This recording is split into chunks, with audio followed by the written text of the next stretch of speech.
So here we are, it's an audience with Greta and I've been given a few words to say as the big build-up. So, Greta, or Tommy, to give him his real name, is originally from Pelton, County Durham. No, I'm not. As a young man, he was sent down the pit, but I'm told he spent more time servicing the needs of the miners than digging for coal. I told you that restricted money. Official title was shaft sinker, I'm sure. So, Greta frequented the very early gay scene in Newcastle, which was then in the big market at the White Tiger, which is now known as City Vaults. Greta could also be found at a club called Changes, which was owned by Bob Monkhouse on Bath Lane, which later became the Casablanca Bar in the 1980s, and which subsequently changed its name to the Speakeasy. At this time, he rubbed shoulders with the villains of the day, and I'm sure Greta will tell us more about that later. Greta has worked in many of the gay bars prior to the current ones in the Scotswoods Road area, and as Adrian Gadd told us, Greta is one of a kind, and sadly one of our ever-diminishing number of original characters from a time when homosexuality wasn't legal. He is representative of what gay culture was about at a certain time in history. There are no longer people like Greta coming through the ranks, and the gay scene is a lot less attractive and interesting as a consequence. He is part of a dying breed, and once gone, will be gone forever. He represents a part of the scene, and more importantly, part of our culture, which is disappearing. Clearly, we're going to be in for a fascinating evening, and I'll leave the last word to Adrian, who said, "Give my regards to the old cow." Ladies and gentlemen, please welcome to the stage the one and only Greta L'Amour.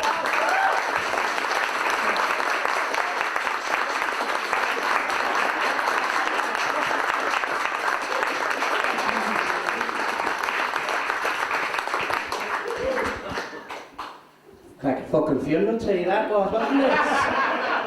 Who gave you that information? I was down the pits from the age of 14, not 16. We were a very poor family. I had to borrow my brother's birth certificate, and I was born in Bishop Auckland. Well, that's what I was told anyway. Because up to the age of 35, I thought I was born in the back room, didn't have a birth certificate.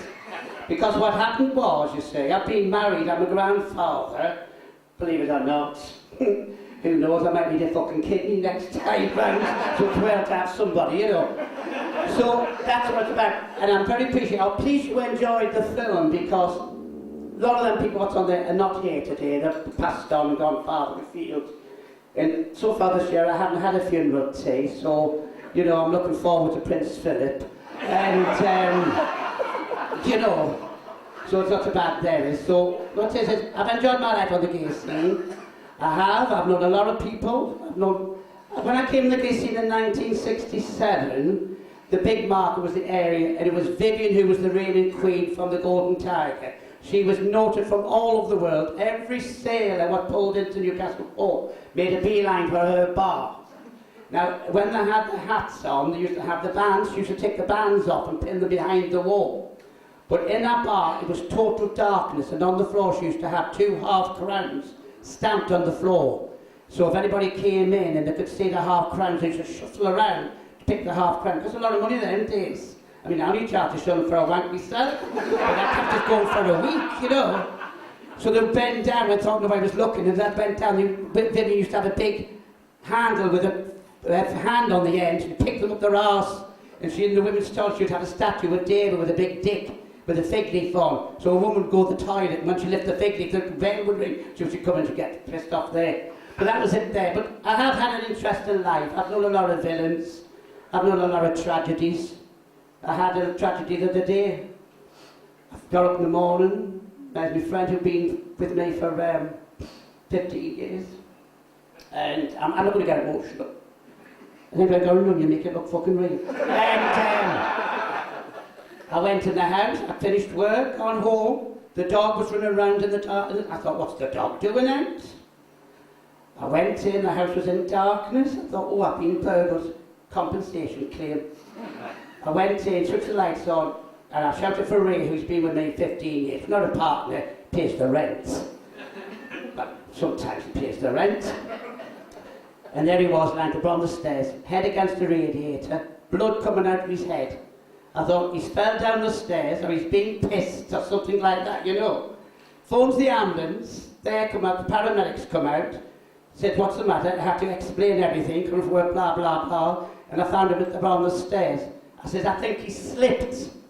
She said, well, examine him. So she examined him. She said, do you mind going upstairs to the kitchen? We've got to phone the police. I said, can't you fucking lift him yourself?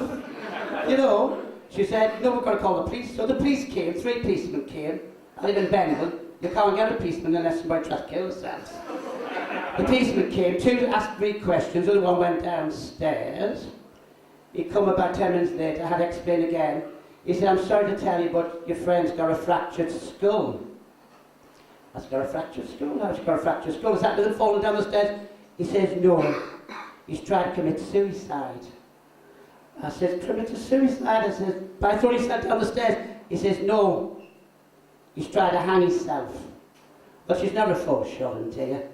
I said, well, how's he tried to hang himself? He says he used his braces and bounced off the fucking floor. You can see Hey. And last Sunday, Benwell, and you know what Benwell's like? All larders and Primark costumes, that's what they wear. It's such a rough area, the fucking cats have got flick knives. It is, fucking cats have got flick knives. Even the water's fucking hard. It is, even the water's hard. The wife along the street says to me, she nosy cow, nosy cow. She says, Greta, I said, what? She said, you've just done your living room out, haven't you, with wallpaper? I said, that's usually what I put on next to a fucking clock. She says, well, I'm thinking about doing mine. She said, how many rolls of wallpaper did you get? And I'm always helping people. I said, I got 10. So she says, your house is the same as mine. Every house is exactly the same, 5 by 4. She says, 10 rolls of wallpaper. I said, yeah, 10 rolls of wallpaper. Pulls us up a Tuesday. She says, Tommy, I went, yeah. She says, can I have a word with you? I said, certainly, what's the matter? She says, can you remember the conversation I had last week about the wallpaper? I said, yes. She said, and you said the houses were all exactly the same? I said, yes. She said, well, I got 10 rolls of wallpaper. I said, so did I. She says, I had 3 left. I said, so did I. I took the bathroom.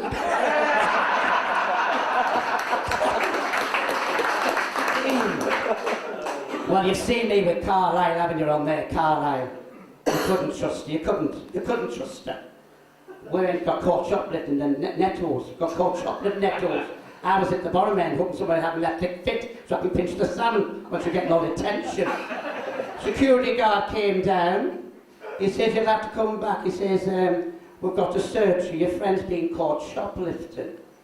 I said, shoplifting? I said, we're back in the office. We've got to search top to bottom. He says, it's your friend's turn. Stripped him down from top to bottom. £7 tin of corned beef been in his knickers.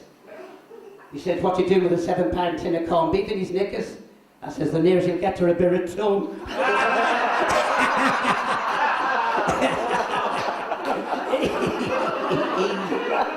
You know. And as the gardens, I mean, I've had some fun and games down there. Homosexual hikes the gardens. Can't manage the fucking steps now. Can't manage the steps. I was down there one night, pissed as a nut, pissed as a newt day, looking for a bit of trade.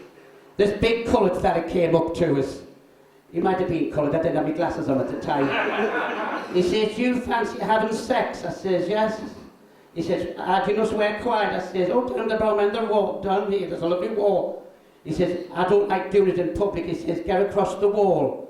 I said, how will I get across the wall? I can't climb that wall 6 foot high. He says, stand on this. I said, how will I get fucking back?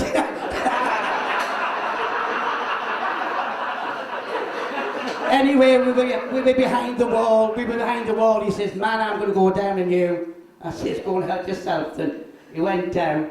Spent about 5 minutes rasping away. He went, hey, Greta. I went, what? He says, I've been down there 10 minutes. You've got some fucking tough pubic hairs. I says, I think you go to fucking Specsavers. That's the grass you're chewing. Hey, no. Hey. He started again. He says, what a big hole you've got. What a big hole you've got. What a big hole you've got. I said, not that fucking big. The lid's come off the dustbin I'm sitting on. Hey. Anyway, he went down, he says, I'll give you a bit of tongue. He went down, started coughing and spluttering after 10 minutes. He says, I've gone down there 10 minutes, he said, I've come up with a bit of tatey, a bit of cabbage and a bit of carrots. What's going on? Oh, I said, I forgot to tell you, the fella I was with last night was sick.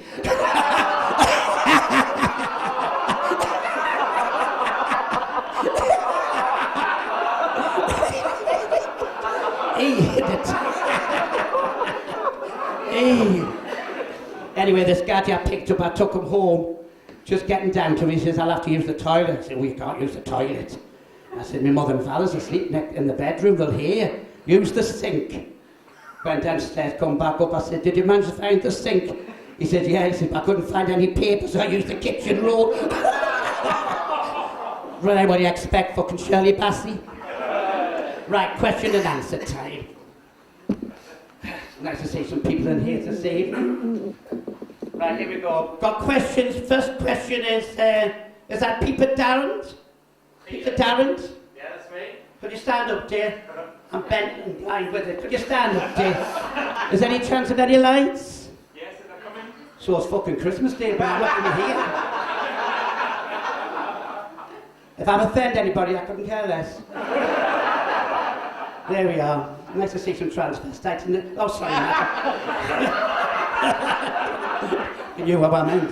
Right, what's your question, dear? Have you not got a microphone? No. Would you like one? No, I'm alright. I'll give you a brick for windows window. This one here. Oh, well, come and get it. Fucking bastard. There you are. There you go, I'll pass it round as well. So, Just when to get in the limelight so we can see what you're talking to. Right, dear. when and where did Greta make her first appearance? Fucking Crown Court. I did. I was living at 22 Essendon Terrace with a full house of puffs living there. We had a fantastic time. We never went for anything. We used to go into Phoenix because we were that poor. Because you remember that time you had no money. You could go to Phoenix, 2 teams, boy and a girl. One of them would go around, would have a list what we wanted. One of them would go around and get the basket full of bits and pieces, and then pass us the bill. And then we would go around and get exactly the same. And then they would pass through, pay for one lot. And we used to get the basket. It looked like we'd just been in, but we forgot a loaf of bread. So we did come back with a loaf of bread. All right, love, there's the bill. So we used to get about £90 worth of stuff, about 45 quid. Oh, you had to survive them days, dear. Oh, money was very short. Going round to cottages, old Central Station, when the walls were 2 inches or 4 inches or 10 inches gap at the bottom. The businessman went in. One of us would either side, get tapping. We always took the toilet paper out. We used to knock on the wall. Excuse me, mate, have you any toilet paper in there? Yeah, aye. Can you pass something, put his hand through, grab his fucking rings, his watch at the pawn shop next to you. Oh, aye. They couldn't run after you with fucking trousers round your ankles. Couldn't run after you. And when I was like 13, I was in the park and this dirty old bastard come up. He said to me, you look a nice young boy, why aren't you at school? I said, I'm off, that's why. He says, would you like to play with this? And he opened his coat and had his little dick hanging out. I said, what do I get for playing with it? He said, I'll give you a jelly baby. I said, you give us a quarter, I'll give you a fucking wank. Hey. Right, what was the question? What was the question, dear? See, Alzheimer's kicking in. When and where did Greta make her first appearance? It was Morecambe Middleton Towers in 1967. Because there was a big gangster flare up in Newcastle and I was a witness and I had to make myself look scarce. So I went down there. And that was the beginning of 1967. That was when Dubček and Czechoslovakia got invaded. And when I was in there was a drag queen on stage. She wasn't very fucking good. She was like dead to the audience, a bit like Ophelia Pauls on a good night. And I thought, she's on there. So she said to us, she said, we've got a frock in the back. If you've got your guts to get on, put it on. So I got up and I put it on. She was never seen again. And that was Greta Day. Actually, my first name was Joy Bang, because I was in the Salvation Army. I was there for 3 weeks, but when I found out I couldn't get a tambourine with a ribbon on, I didn't fucking want to stop. When I went in for the tambourine. I went in the tambourine, and said, oh, frig that. That was it. That's 1967, Dave, do check. I went back in 1968, and that was the start of the things in Ireland. It was fucking terrible. I'm still the only witness to one of the big major crimes in Newcastle. But when they die, it'll all come out. You should read the book. It'll be interesting. You'll not be fucking mentioned, but still. Right, next question. Does that answer your question for you? Now everybody's got Lamore on the end. Have you noticed these drag queens have gone by this name? They're all put Lamore on the end, so when somebody boots them, they think they're getting me. And then this daft puff comes out and says, that's not Greta. And I get a phone call. I said, I don't know anything about it. Right, that's it. Sit down, you're finished. Right. And John yourself at the back, no fucking glasses to polish? Job creation. Right, Ken Mortimus. Ken Mortimus. What's your question, dear? You mentioned being a witness to a crime, and I just wondered whether you'd ever sort of met with members of the Newcastle underworld. Oh dear, don't mention underworld to me. Don't mention underworld. I've got no idea that we had the silver-haired grey fox. He was around. Can't say too much. Oh no, he's dead, so I'm alright with that one. He was an enforcer. Beautiful man, lovely white, lily white hair, blonde blue eyes. Blonde blue eyes. Lovely white hair and light blue eyes he had, but he was an enforcer. I was in the car one night, we'd been for a sort of soiree in his bedroom, and he spotted somebody in the big market who he wanted to get even with, and the man saw him, he tried to run, so he just drove his Jaguar up and crushed his legs. Oh, I thought, well, fucking, you know, that was it, I had to do a run for that, but that's not the main course case. But we had a lot of nasty people on the scene, had a lot of murders I was involved in. I sent a young lad to his death. We did. We've had a lot of murders. I was manager of the Larish bar down beside the county hotel. And this young lad came in. It was a long bar like this. It was downstairs bar. It was a long bar like this. We had all mirrors on that wall here, and the bar was at the bottom, and they had seats at the top. And this young lad came in. Emmett, he called him. Peter Emmett. He was only 21. He was Welsh. He came up, and he came in the bar for 3 days running. And I said to him, you know, where are you from? He said, I'm from Wales. And I said, how long have you been in Newcastle? He said, I've been in Newcastle a week. And he was working at Long Benton, in a bar along Long Benton. And he asked me where to go. So I said, oh, you need to go up the village and up to Strings and things like that. And you'll get to know some people. Anyway, he went on the Saturday, it was Saturday afternoon, about 2 o'clock or what, I remember quite plainly. And on Sunday, in the newspaper, he'd been murdered. He got murdered that night by Paul Curtains and another lad called Ronnie Story.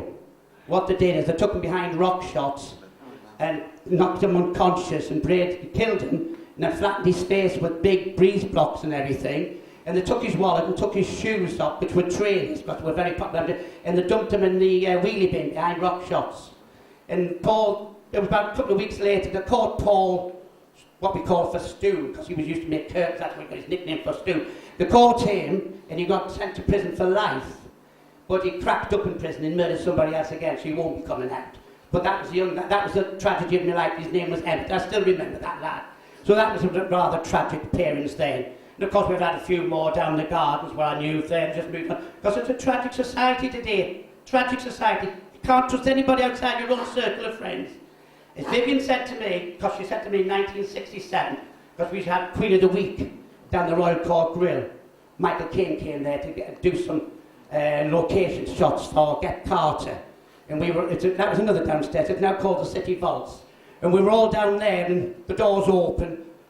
Michael Caine comes in, big black coat on, big glasses. Oh, this will do nicely for one of the shots. Hetty, big fucking fat queen, said, you can fuck off, you're not getting filming here. We are queens, dear, this is our bar. So what happened was, and listen, watch very carefully, he went across the pub across the road, which was called the Half Moon. And in the Half Moon, there's a fabulous fight scene. I don't even see it. The fight scene in the Half Moon, the pub. Well, what happened was, Dean Wilde, she's the singer. She was a big butch Jewish lesbian. She was really manly lesbian. Fantastic voice. She used to get in evening frocks. She was fantastic, beautiful. And she was told to sing in there, and she was supposed to have a fight. But the stand-in for the fight wouldn't fight her because she was terrified of it. So what happened was, they were so desperate for somebody to fight. So this prostitute. Our Pip got her out to do it, and she had to become a member of, the equity for the fight scene. So what happened in there? Dean said, oh, I'll fucking murder the cow, because she didn't like her.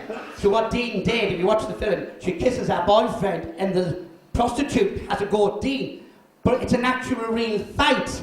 When Dean banged it, she smashed her fucking jaw. So that's happened there. So have a look at that film. But that was Dean Wilde. She was from Washington, fabulous woman. But that's just one of the things, Box. And we also had, it was round about the time of Princess Anne and Mark Phillips when they got married. This gadget picked us up, took us to a big country house up in the outside Morpeth there. And he had a big suit of armour in the corner. It was very kinky. He had a wooden horse. He sat in there and I had to whip him. Fucking whip him with my wrists. I thought I'd come for a bit of cock and I'm getting a bit of fucking bondage here. And he turned out to be one of the fucking guardsmen for Princess Anne and Prince Philip's fucking wedding. The invitation was on the mantelpiece in gold. I should have kept that and fucking blackmailed him. I could have been kept up for life. I would have been sent. I could have been kept for life. What was your question again? Pardon? That was it. Was it? Yes, whether you met any members of the underworld. Oh, I've met a lot there. Soon I'll be meeting fucking Morphus. That's a guard from the underworld, just in case you don't know your Greek history. Mind you, every time I go in the fucking bank and see Paul Rowe, Paul Knox, I think I haven't been in the fucking underworld. Especially, have you seen them fucking drag queens have you seen them drag queens in the bank? When I say that, I should bring back fucking hanging. I should bring back hanging. There's no fun anymore in the gay scene. People are too severe. I mean, you lot can remember. Can you remember, dear? Are you saying something there? So your moustache moved. Oh, thank God, your moustache. I thought you were bending down. Right, next one we got Alan Rich, or Rach. Good evening, Greta. Good evening, dear. Can you tell us about the time that you used to pick up punters and take them back to a derelict pub with no lights? Who? Take them back to a derelict pub with no lights. And the second part, tell us about climbing out the cellar hatch of the broken door during the police raid. That was different. I'm not going to speak that one. That's still confidential. Right, I'll give you the one about the derelict pub. Where did you get this information from? Your love child, Adrian Gad. Huh? Your love child. Adrian Gad? I'll tell you some story about that bastard. Do you realise I only kept my job because I wouldn't bend over a beer barrel in a cellar? I mean, my back couldn't take that weight.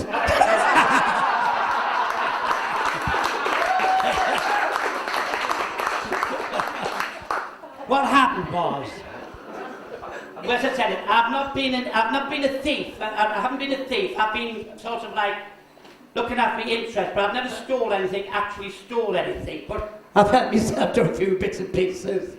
And there was an old queen called Molly, God bless her, she's been dead a long time now. It was ugly as fucking sin. Ugly as fucking sin she was, in drag. When she walked past the church, the gargoyles used to whistle at her. You dropped off, dear. She was ugly as sin, dear. Oh, she was oh, the fucking crows used to scream of fright. What happened was, we were broke. We were fucking broke, dear. So we went to the Mims bar, but before it was Mims bar, it was where the prostitutes and the pimps hung out in the 60s. In the centre, where all the prostitutes hung out, waiting for the punters.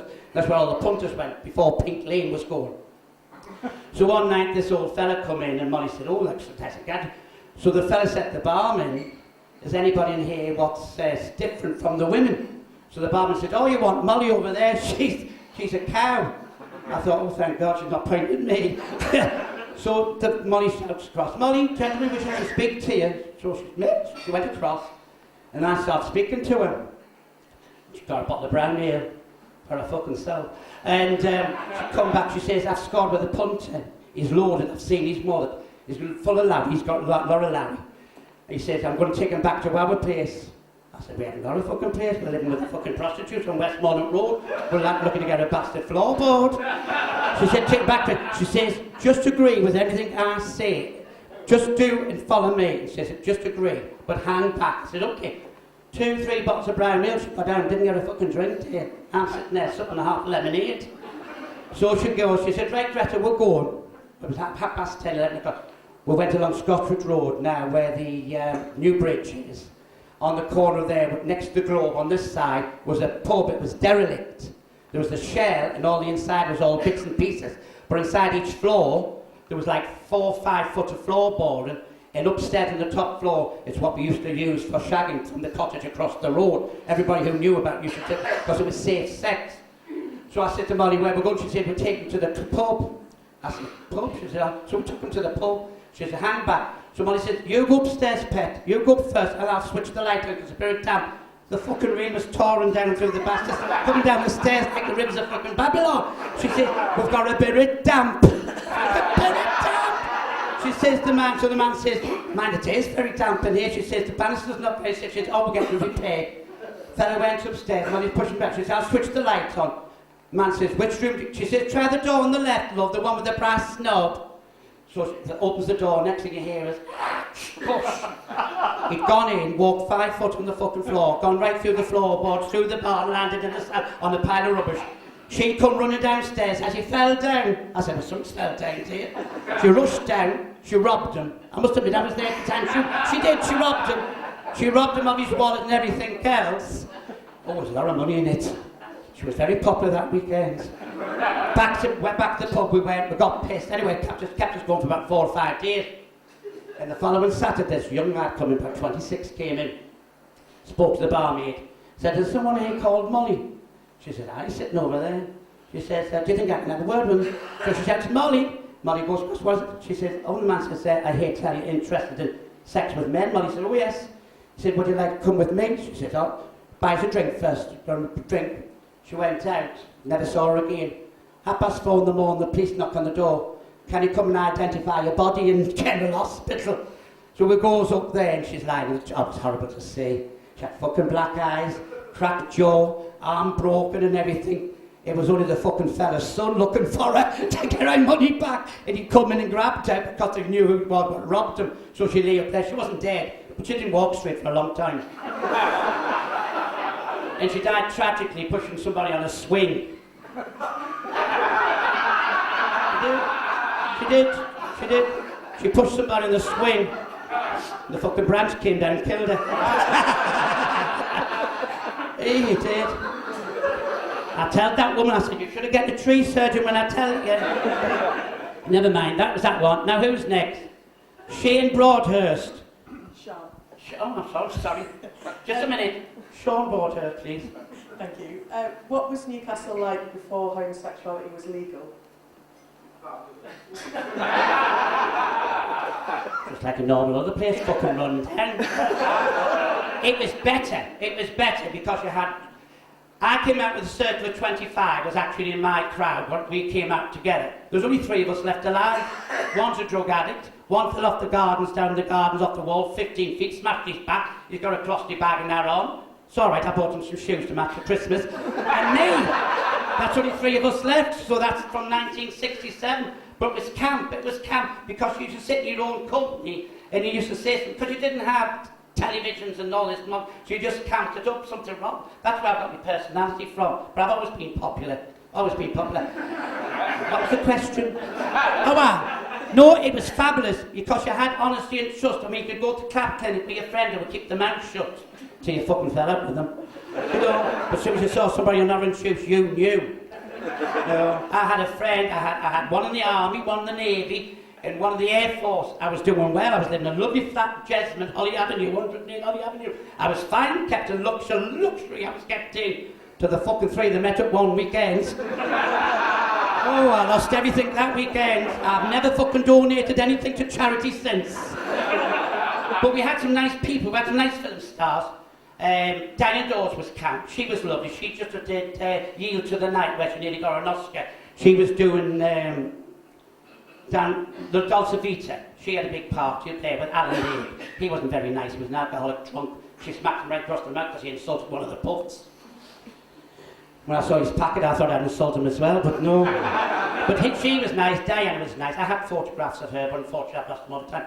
We had her, and we had a couple of other famous people. And the best part was we had the cottage where the Elgin Square is. There was a cottage down there. It was called Butterfly Alley. Oh, it's fucking rampant there, dark doorways and everything. Everybody used to come, anybody came along there for a quick row. And Lionel Blair, his sister Joyce was on the La Dolce Vita because they were professional dancers. And we were standing at the doorway 11 o'clock at 11:30, because that's what you did, but there's not nowhere to go. So you stand in the cottage waiting for somebody to come, enjoy yourself with. Lionel Blair, this thing comes down the street. White mac on, trilby hat, comes down, goes in the cottage, came out and went, "We're going to tell fucking Joyce what you're doing." And he went, oh, he scattered along the street. And that was that. Does that answer your question? But it was better times, because you had the Royal Court Grill, you had the Pineapple, you had Coffee Johnny's, you had Vivian's Bar, which was the Imperial, then you had the Eldon, the Old Eldon, which was the fish bar downstairs. You had all them places. And you could go from place to place. Then you had, next door to that, you had the Bacchus, which was a men-only bar. The fucking lesbians sorted that out when they found there wasn't a toilet on the piss in. So rather than let the lesbians piss in, we built something else on the place. Right, so that was it. But you had these places and you went there. And about 1985, we had a terrible time with the police, mind. Terrible time with the police. A lot of blackmail went on. A lot of married men committed suicide and the families don't know what happened to them. But a lot of married men did kill themselves. I know a few personally. So that was it. But if you had money, they would pay them off. I know one man, he had a lot of money and he lost a lot of money. And it wasn't until he died that the family realised what had been happening, being paying out excess money to these people. But we did have some corrupt policemen. Really did. So we can't say it didn't, because we did. But it was tragic. We had a lot of people, we just went. So you see, I was never out of black. I wasn't. I had no fucking else to wear. Right, does that answer your question? But, it's ageism on our side, but it's progress on yours. As I said today, there's nothing for you lot in the future now. Half of you don't even understand what gay life's all about. You don't? I mean, in my days, you just look for somebody who had a fucking china cabinet so you know what you're going to inherit. Now they look at your wallets and think how much I can get off you for the fucking night's out. That's what they do. And a lot of thieves on the scene as well. Never got that in them days. Never got that. We used to borrow money, but we never paid it back. That was expected. But it was a pleasant thing, though. Right, next. Miss Joanne Dixon. Is that you, dear? Oh, it's a man with a funny name. You always call us Joanna. My name's Joni. Oh, that Dixon, in relation to the television shop, there? No. Your face like yours should be on the screen. Fucking wanted. I would just like to say on behalf of all of us, thank you for everything you've done for the last 90 years. You've been amazing. You've been amazing. Amazing. Well, you see, Joanne, unfortunately like you, I'm a living icon. You would be fucking gone unnecessary. Nobody remember. That's why you're so fucking lonely. I mean, you've been that fucking desperate for a fucking gadget. You've been collecting pop bottles and messages in the bottle and chucking them in the sea. Greta reckons the only way I'll get a man. He's been paying £3 a month to a little village in Africa, to a little coloured man in Africa for 10 years. He got a fucking photograph back last week, Robert Mugabe.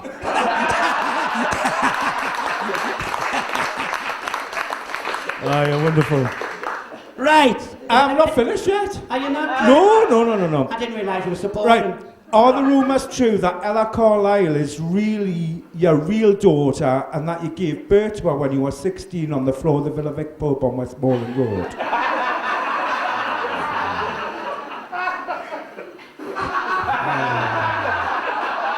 And then got up and had a Guinness. Carlisle was born, she was artificially inseminated. She was done with a turkey baster. Mind you, she was a beautiful child. She was nearly named Ernest. No, Carlisle, she had learning difficulties at an early age. She did. She had and I can't say anything about her because she's not well now because she's in hospital and she's in the isolation hospital. And you can't get her to see her at all. And she can't eat anything. She only thinks she can eat because she's an alcoholic, but she's really, really ill. I was just on the phone to her yesterday telling her, Sandy has confirmed, I was on the phone to her yesterday just to see how she was. She would like to be here, but she can't leave the isolation ward. But when you go up to see her, you can only take little thin biscuits up for her to eat. It's the only thing I can get under the fucking door. You say you believe anything. You believe anything.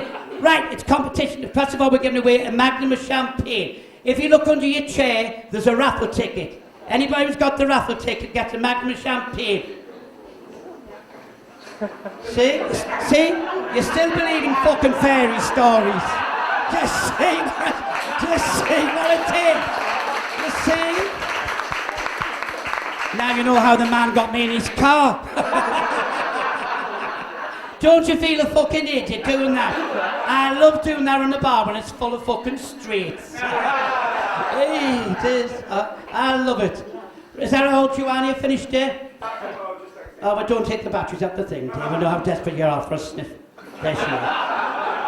He's on cocaine half the time. Don't have dandruff on your shoulders, she sniffs that. And toenail clippings. She was in drag at the weekend, she said, I'm big and butch, pair of white high heels, blue wig and glasses, and a black handbag to match. Wasn't that right, dear? Doesn't say you're an eh? You'll do anything to blend in. Right, Miss Phyllis Tyne. Have you got the microphone, please? It's not a fucking autobiography class. Thank you. Right, from your dearest friend, Miss Phyllis Tyne, an international cabaret star, and the new face of the Money Shop internet advert, will you please put my mind at rest, because I'm desperate to know when you do die, am I definitely getting the jewellery and the crystal vase of the mantelpiece? Well, I'm pleased you brought that question up about death, Phyllis. I'm pleased you brought that up about that, because my death is, because I'm paying £22 a month to the co-op for my funeral, and it's all arranged. This is the arrangement for the funeral. I'm getting a bus, and it's pulling up outside the bank. The coffin will be underneath, and you lot will be sitting on top, so I can see you sitting on my face once more. Right? And then when I get to the crematorium, I've got you, Vicky Paris. Oh, fabulous. Ophelia Balls, Ruby Reynolds. I've got you all be my pallbearers. Fabulous. And I want you to get the coffin and take it down to the oven, open the door and go 1, 2, 3 and chuck it in. Right. The handles will be super glued.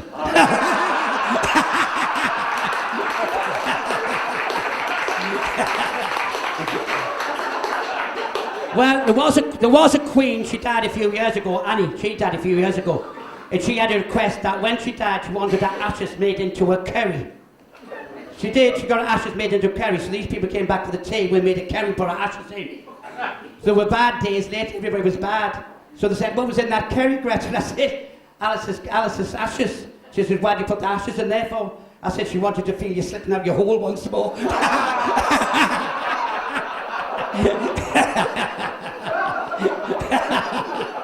Even there you are. Right. Millicent Black. I mean, Millie. There she is. Given your very, very high standards in the entertainment world, True. have you ever heard the word lip sync for your life?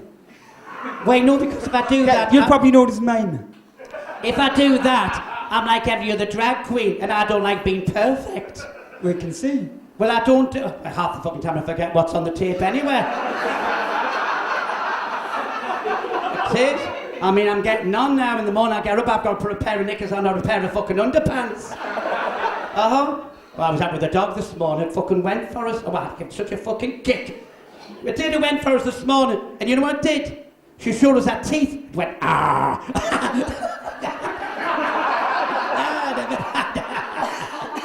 Hey, no, that's fine. Fine. It's nice of you, Millie. Nice of you, dear. I was going to put a tea on for your birthday, but I'm not bothered now. Angus Negbit. Sounds like a fucking sirloin steak. Angus Nesbit. Have you got the microphone, dear? Just a moment. Job creation. Microphone, please. Hey, I could have done me fucking ironing. Right, dear. I'd just like to know, as you Look over here, dear. I don't lick people's heads. Right. As you approach your autumn years, would you share with us the secret of your age-defying beauty regime? Eh? What? As you approach your autumn years, would you share with us the secrets of your age-defying beauty regime? Oh, easy there, easy, easy there, easy. Right, 8:45. Night time. Shampoo your face with a good quality shower gel. Shampoo gently with a perfect, lovely, light, shaving brush. Clear it off, dear. Rinse it. 8:45 for there, dear. Vitamin C tablets from the pound shop for your nails, eyes, and teeth. For your teeth. They're a bit on the sweet side. And then that's it. Orange juice. I don't drink Coca-Cola or Coke. I never touch that. And an apple for your lungs. Apples for your lungs. The antioxidant. Oh, fuck it. Tomato juice for your knees and everything, because it's antioxidant. And, cranberry juice at night time, sort of cleans the liver out, makes you smell lovely the next day. This?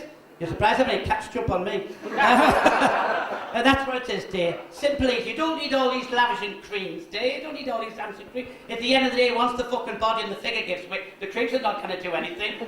I mean, I know somebody was, there or there. Betty Boop's there, she's using her fucking Cliniques for starters. Mine don't have any chips because they had 3 finger marks and I fucking fat when I was there. She tried to tell me she was having fat and bread, but I think she'd had something else.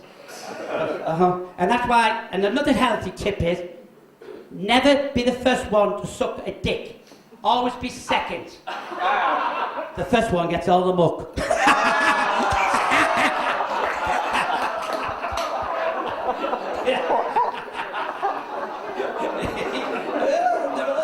We've all done it.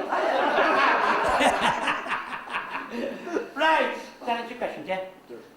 Mm-hmm. Angus Negbert, that was you. Mike Rabley. Do you know how to put your hands up, dear? I'm a school teacher. Just a minute, I got a microphone for you, dear. There you are. Yeah, just a question about the past and the present. Do you ever compost your vegetables at home, and have you ever had green fingers?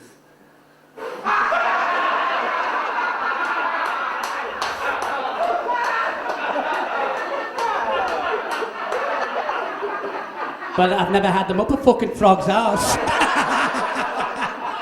And as for vegetables, I'm fucking talking some tonight. No, I'm not. I don't eat a lot of vegetables, dear. No, they've been in the ground. Dogs shitting on them, horses shitting on them. No, I don't eat vegetables, dear. No, I don't eat vegetables. No. Is that it? What is your fucking time? Right, any more questions? Oh, Betty Black. Sorry, dear. She's got speech deficit.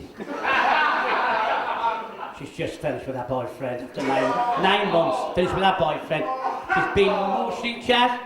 When I went in the house, she was lying with her head in the oven. I thought she was gas herself. She was fucking cleaning it. She's